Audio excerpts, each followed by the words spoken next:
Witam Państwa serdecznie, nazywam się Ewa Gierula, jestem dyplomowanym dietetykiem holistycznym i psychodietetykiem, a także autorką książek o zdrowiu i zdrowym odżywianiu się. Przedstawiam Państwu dzisiaj kolejny przepis z mojej książki kucharskiej Zdrowa rodzina, tym razem są to kotlety schabowe bez panierki. A oprócz przepisu przedstawiam również moje przemyślenia, wątki, które wiążą się właśnie z tym przepisem. I może zacznijmy od tego, co widać na zdjęciu. Widzą Państwo duży garnek zwany gęsiarką. To jest garnek, z którego nasza rodzina bardzo często korzysta z tego względu, że gotujemy na zapas. I do tego też Państwa zachęcam. Proszę zobaczyć, tutaj jest bardzo dużo tych kotletów. Zrobiłam je z 2,5 kg wieprzowiny. Jeżeli gotujemy to właśnie w ten sposób, żeby dobrze zorganizować sobie gotowanie, żeby to gotowanie nie pochłaniało nam zbyt wiele czasu. Nasza rodzina jest 4-osobowa, w tym jest w niej 2 nastolatków, a więc dzieci, które wyjątkowo dużo jedzą, czasami więcej niż osoby dorosłe, więc to jedzenie szybko schodzi. I aby codziennie nie stać przy jakimś dłuższym gotowaniu, w ten sposób organizujemy sobie to gotowanie, że gotujemy właśnie w takim dużym garnku. I z tej gęsiarki naprawdę często korzystamy, nie tylko w przypadku, gdy przygotowujemy jakieś mięsa, ale również na przykład jakieś potrawki warzywne w większej ilości. I to jest pierwsza sprawa. Druga rzecz, sama kwestia wieprzowiny. Ja wiem, że wiele osób może się na to jeżyć, że wiele osób z definicji odrzuca wieprzowinę, twierdząc, że to jest mięso, które nie służy człowiekowi. Jest zresztą taka obiegowa opinia i w zasadzie bym nawet mogła powiedzieć, że modny pogląd, że właśnie wieprzowina nie jest najlepszym wyborem. I myślę, że wiele ludzi tylko idąc za tym poglądem decyduje się na to, żeby wyeliminować ją z jadłospisu. Natomiast ja zachęcam do tego, żeby zawsze, jeżeli mamy takie opinie na temat odżywiania się, czy jakiekolwiek inne, które wpływają na nasze życie, żeby się im przyjrzeć bliżej, zobaczyć, co za nimi stoi, spróbować samemu dojść do logicznych argumentów za i przeciw. Więc przede wszystkim to, co mnie niepokoi w związku z wieprzowiną, to nie jest sam gatunek mięsa, tylko inne czynniki, które związane są właśnie z tym gatunkiem mięsa. Pierwsza kwestia to jego jakość i warunki hodowli zwierząt. Niestety wieprzowina pochodząca z hodowli przemysłowych jest bardzo zanieczyszczona pestycydami, a konkretnie glifosatem, chociaż oczywiście prawdopodobnie pozostałości innych pestycydów również można by było znaleźć w tym mięsie. I to dowiódł Marcin Bustowski, ponieważ on się interesuje tym tematem i doszedł do tego, zrobił badania moczu świń hodowanych przemysłowo i okazało się, że w ich moczu jest obecny glifosat, substancja czynna bardzo wielu pestycydów, kiedyś tylko Roundupu, ale współcześnie wielu innych marek, pestycydów, które są herbicydami, czyli środkami chwastobójczymi. Co ma zwierzę do środków chwastobójczych? Ano to, że zwierzę spożywa jakąś tam paszę. No i niestety w tej paszy najprawdopodobniej są ogromne ilości zanieczyszczeń. I tutaj proszę spojrzeć sobie na planszę, którą dla Państwa przygotowałam, żeby na chwileczkę pochylić się nad problemem samego glifosatu. Problem ten dotyczy nie tylko zwierząt, ale również ludzi. Glifosat jest bardzo chorobotwórczy, bardzo wielowymiarowo wpływa źle na nasz organizm. W zasadzie może być podstawą wszelkich chorób, dlatego że wpływa m.in. na to, co się dzieje w jelitach, a wiadomo, że jelita to podstawa całego zdrowia. I o tym szerzej piszę w mojej książce Żywność a zdrowie człowieka i tam Państwa odsyłam. Natomiast proszę spojrzeć sobie tutaj na tą planszę. Zadajmy sobie pytanie, jaka może być norma takiej substancji w naszym organizmie. Według mnie norma logiczna, to jest moje prywatne określenie, wynosi 0. Innymi słowy, żadna ilość tej substancji, nawet śladowa, nie będzie bezpieczna. Tym bardziej, że w przypadku glifosatu, tak samo jak w przypadku innych pestycydów, nie ma zastosowania zasada dawka czyni truciznę, gdyż naukowcy odkryli pewien fenomen, że właśnie glifosat, tak samo jak i inne pestycydy, ich pozostałości rzędu ilości śladowych subtoksycznych, właśnie takie maleńkie ilości oddziaływują na nasz układ hormonalny negatywnie. Oczywiście ta zasada dawka czyni truciznę również ma zastosowanie, ale w innym wymiarze oddziaływania na człowieka, więc reasumując, jakakolwiek dawka tej substancji będzie szkodliwa. Więc według moich przemyśleń, według mojej przynajmniej logiki, norma na poziom glifosatu w naszych organizmach czy w organizmach zwierząt powinna wynosić 0. Natomiast ktoś stworzył taką normę oficjalną, ktoś na jakiejś podstawie stwierdził, że poniżej pewnego progu tej substancji możemy czuć się bezpiecznie i ten próg ustalił na wysokości poniżej 0,6 nanograma na mililitr moczu. Dalej w kolejnej tutaj linijce mają Państwo przedstawione wyniki badań ludzi, którzy zbadali sobie poziom glifosatu w moczu i zechcieli się tym podzielić. Na mojej stronie internetowej ja Państwa odsyłam do lektury tej dosyć ciekawej, a z drugiej strony zatrważającej. Te wyniki są podane w komentarzach. W sposób anonimowy, jedynie tam jest wskazany wiek osoby badanej, płeć i ewentualnie jego dotychczasowa dieta. Tam też zapraszam wszystkie osoby, które takie badanie wykonają, aby się anonimowo podzielić, żebyśmy mieli w jednym miejscu mini prywatną statystykę. Więc tam najniższy poziom glifosatu w moczu wynosił 0,53 nanograma na mililitr, a rekordowy w tym małym badaniu 2,11 nanograma na mililitr. I co ciekawe, ten wynik największy osiągnęło dziecko 4-letnie. Więc to jest naprawdę zatrważające, gdyż masa ciała takiego dziecka jest o wiele mniejsza niż u osoby dorosłej, a więc automatycznie oddziaływanie tej substancji jest zwiększone. Ta substancja w przeliczeniu na kilogram masy ciała po prostu występuje w większym stężeniu, a więc ma większe oddziaływanie. Natomiast ostatnia linijka to jest właśnie wynik badania, które przeprowadził Marcin Bustowski na świnkach z hodowli przemysłowej i tam wykryto aż 7,76 nanogramów na mililitr moczu. Glifosat jest rozpuszczalny w wodzie, dlatego występuje w moczu. Poza tym będzie występować w mięśniach, a więc w mięsie, które spożywamy, dlatego że mięso zawiera sporo wody. Więc nie dziwmy się, że jeżeli spożywamy wieprzowinę zawierającą tak dużo glifosatu, że jesteśmy narażeni na choroby. I teraz pytanie, czy ten wynik dotyczy tylko wieprzowiny, czy tego samego możemy spodziewać się w wołowinie, czy na przykład w drobiu? Ja tego nie wiem. Wiem jedynie, że w wieprzowinie tak jest, więc dla mnie wieprzowina pochodzenia przemysłowego to jest temat skończony. Takiej wieprzowiny na pewno bym nie wprowadziła do diety, do jadłospisu. Jeżeli bym nie miała dostępu do innej wieprzowiny, to po prostu bym z niej zrezygnowała. Zaznaczam, że rzeczywiście obecnie w Polsce jest bardzo trudno o wieprzowinę ekologiczną, ale powiedzmy dobrze jest szukać też wieprzowiny pochodzącej z małych gospodarstw, gdzie hoduje się pojedyncze zwierzęta, które hodowane są w warunkach w miarę naturalnych, żywione różnymi naturalnymi paszami.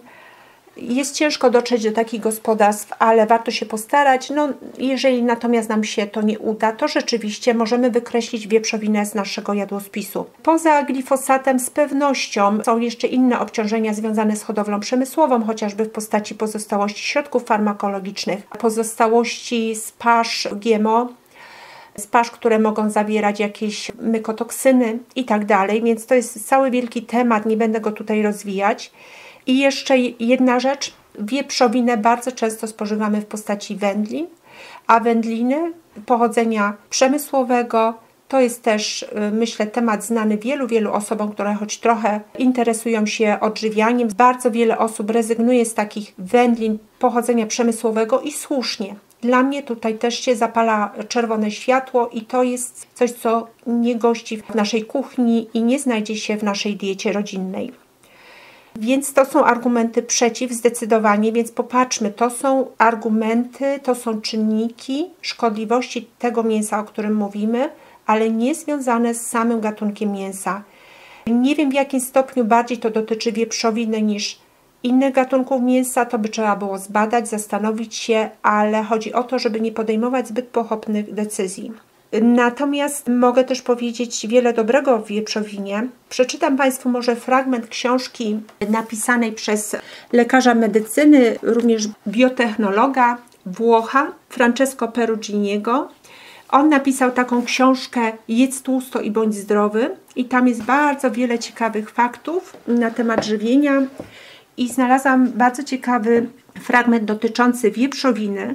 Otóż okazuje się, że wieprzowina to jest pokarm, który ludzie od wieków spożywali, więc jest jednym z pierwszych rodzajów mięsa, jakie ludzie spożywali. Zwróćmy uwagę, że wieprzowina to nie tylko nasze świnki hodowlane, ale również dzikie świnki, czyli dziki. I okazuje się, że na terenie Włoch jedzono mięso wieprzowe od wieków i był to bardzo popularny element diety. A w naszych wyobrażeniach dieta włoska to dieta śródziemnomorska, oparta na owocach morza, na rybach, oliwie itd.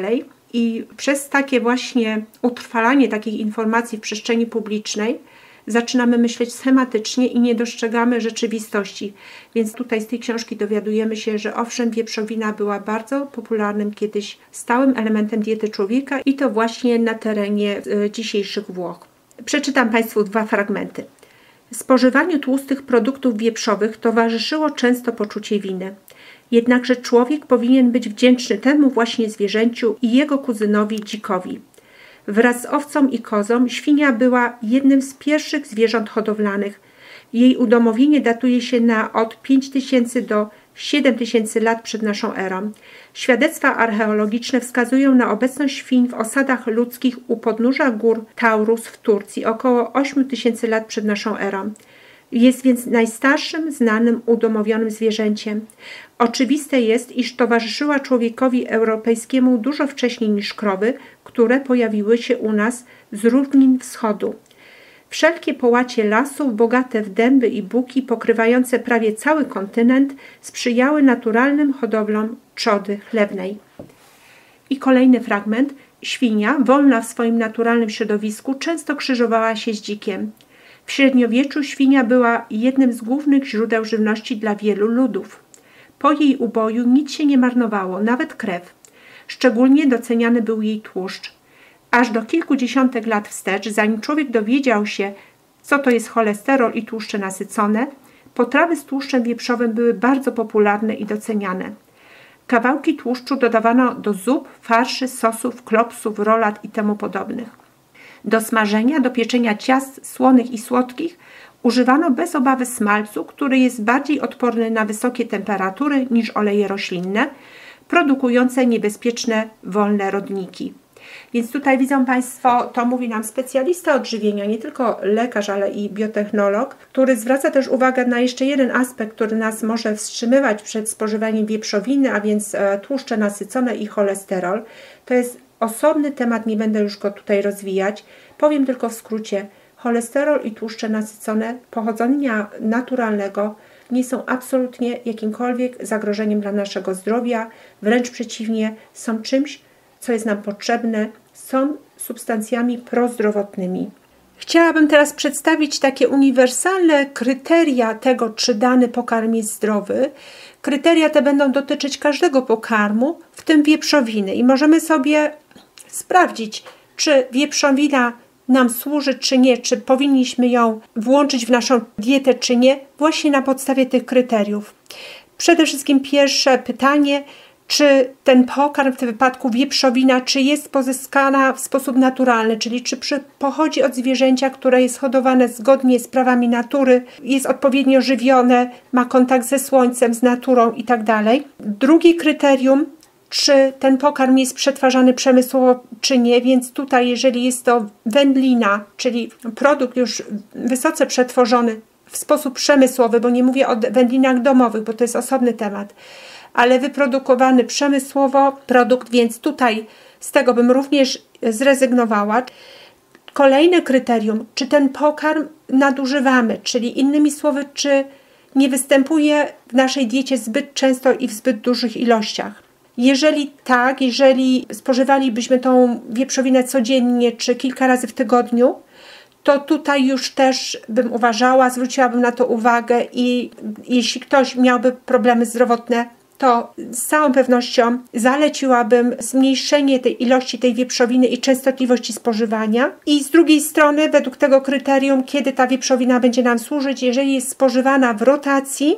I co to znaczy w rotacji? Możemy zacząć od rotacji z innymi mięsami, czyli jeżeli już jemy mięso, to raz będzie to wieprzowina, raz wołowina, raz cielęcina, raz kaczka, raz kurczak. Mogą być to bardziej takie rzadkie mięsa typu baranina. i tak dalej. To jest ten jeden rodzaj rotacji, czyli jadamy różne rodzaje mięs. Druga rzecz, mięso należy do białek, więc w ogóle białka rotujemy i jeden dzień jemy sobie białka mięsne, w inny dzień białka pochodzące z jajek, czyli pokarmy na bazie jajek, same jajka, w inny dzień pokarmy mleczne, jeszcze w inny dzień mogą być to ryby, w kolejny dzień możemy czerpać białka głównie z roślin, czyli jeść pokarmy roślinne, wysokobiałkowe. Taka rotacja też jest zalecana.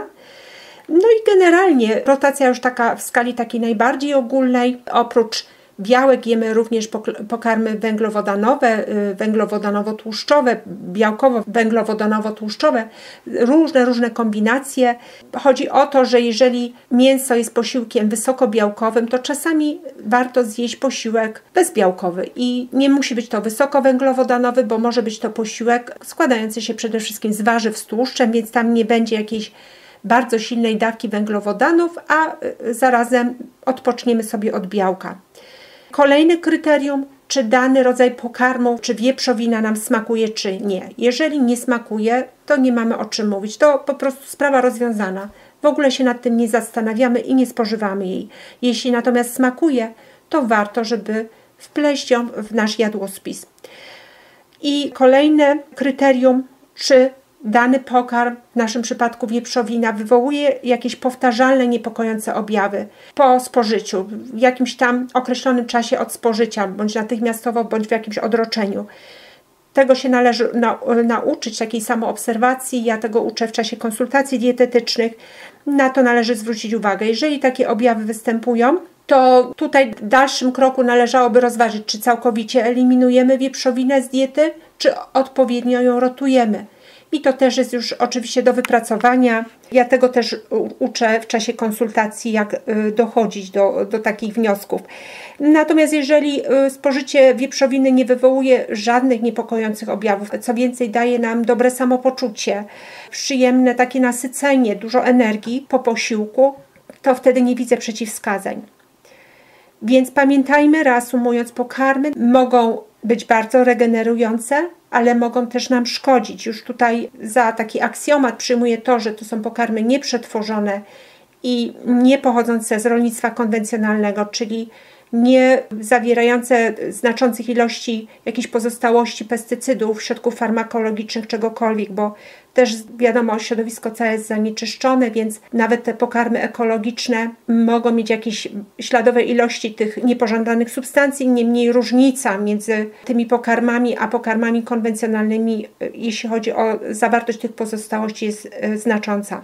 Więc jeżeli przy tym założeniu, że odżywiamy się w taki sposób naturalny, dalej musimy bacznie obserwować swój organizm, pamiętając, że nawet najzdrowszy, najbardziej naturalny pokarm może nam zaszkodzić, na przykład wtedy, kiedy spożywany jest nałogowo, w nadmiarze, chociaż tutaj o nałogach w przypadku naturalnego, w pełni prawidłowego, naturalnego odżywiania też nie ma co mówić, dlatego że one samoistnie znikają i samoistnie pojawia się potrzeba na zmianę, na wprowadzanie zmian w diecie, na rotowanie pokarmów. No i teraz wracając do naszych kotletów schabowych bez panierki. One są bez panierki nie dlatego, żebym miała coś przeciwko panierce. Bardzo lubię kotlety schabowe panierowane, czyli taki sposób tradycyjny i taki przepis też Państwo znajdą w mojej książce kucharskiej. Natomiast ten przepis jest opracowany specjalnie dla tych osób, które ze względu na dietoterapię i taką bardziej ścisłą rotację pokarmów potrzebowaliby takich kotletów bez dodatku jakichkolwiek zbóż. A pamiętajmy, że panierka, taka klasyczna, o takiej mówię, to są zboża, bo oczywiście by można pomyśleć o jakiejś panierce z orzechów, chociaż też nie jestem pewna, czy połączenie mięsa z orzechami jest to najlepszy pomysł, ale oczywiście też niczego nie wykluczam. W każdym razie panierka tradycyjna to jest zboże. Można by jeszcze pomyśleć o panierce z mąki gryczanej, czyli z pseudozboża. Jest dużo możliwości. W tym przepisie mamy czyste kotlety schabowe, tam jest troszeczkę cebulki, przypraw, różnych dodatków, o których mówię w mojej książce.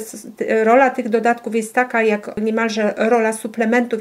Ja je nazywam naturalnymi suplementami diety. Są bardzo ważne do tego, aby pokarm był dobrze strawiony, żeby jego też oddziaływanie termiczne było prawidłowe, bo czysta wieprzowina nie będzie miała dobrego termicznego pełni rozgrzewającego oddziaływania, takiego jak ma już wieprzowina odpowiednio doprawiona, zrobiona w cebulce, więc to wszystko ma znaczenie. I tutaj, jeżeli ktoś będzie potrzebował kotletów bez panierki ze względu na dietoterapię, to od razu dodam, że należy zwrócić uwagę na dodatek do takiego mięsa.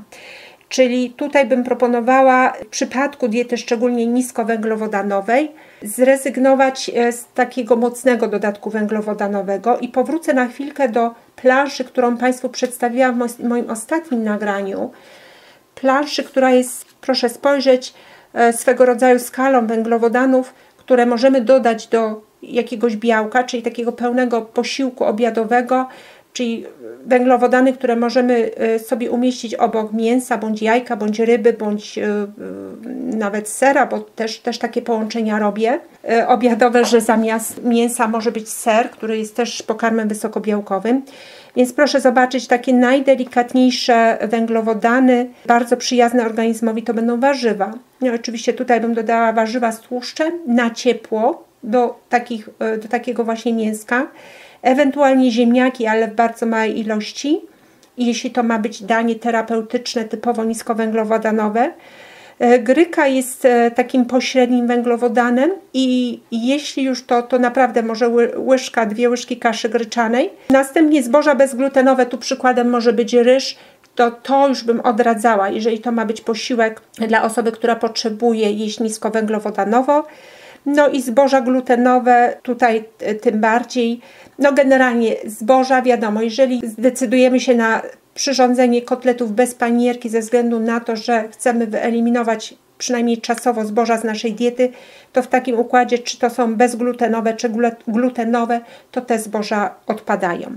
Jeśli chodzi o ten dodatek węglowodanowy w postaci warzyw na ciepło, proszę sobie spojrzeć do rozdziału warzywa gotowane w mojej książce kucharskiej i tam będzie cała lista przykładów warzyw przyrządzonych na ciepło w postaci różnego rodzaju potrawek. Tam też są ziemniaki, potrawy z ziemniaków włączone w ten rozdział, bo wiadomo, ziemniaki są warzywami, z tym, że są szczególnym warzywem, gdyż zawiera szczególnie dużo skrobi. Także tam Państwo znajdą ciekawe przepisy i tych warzyw można naprawdę dodać do woli. Pomimo, że są pokarmem węglowodanowym, to myślę, że swobodnie, tak wiem z doświadczenia, do takiego mięsa można ich dodać tyle, ile się chce, ile się zje ze smakiem. I oprócz tych warzyw na gorąco gotowanych, dodajemy koniecznie surówkę. Jeśli chodzi o ilość surówki, jeżeli ktoś nie jest przyzwyczajony do spożywania dużej ilości surowych warzyw, na początku zaczynamy od małych porcji. Jednakże docelowo warto dążyć do tego, aby objętościowo te surowe warzywa stanowiły połowę posiłku na talerzu. Czyli w jednej połowie mamy surowe warzywa w postaci surówki i tutaj też odsyłam Państwa do rozdziału o surówkach. Tam jest mnóstwo różnych kombinacji warzyw i wersji takiej surówek letnich i zimowych. No, szczególnie zimą się przydają te przepisy, bo w lecie można bardziej improwizować. W zimie jest ciężej coś wymyślić ciekawego. Więc mamy połowę porcji na talerzu, to jest właśnie taka surówka, a w drugiej połowie mamy zawarte w tym wypadku naszego tutaj posiłku mięso i jakiś ten węglowodan na ciepło, najlepiej warzywa na ciepło.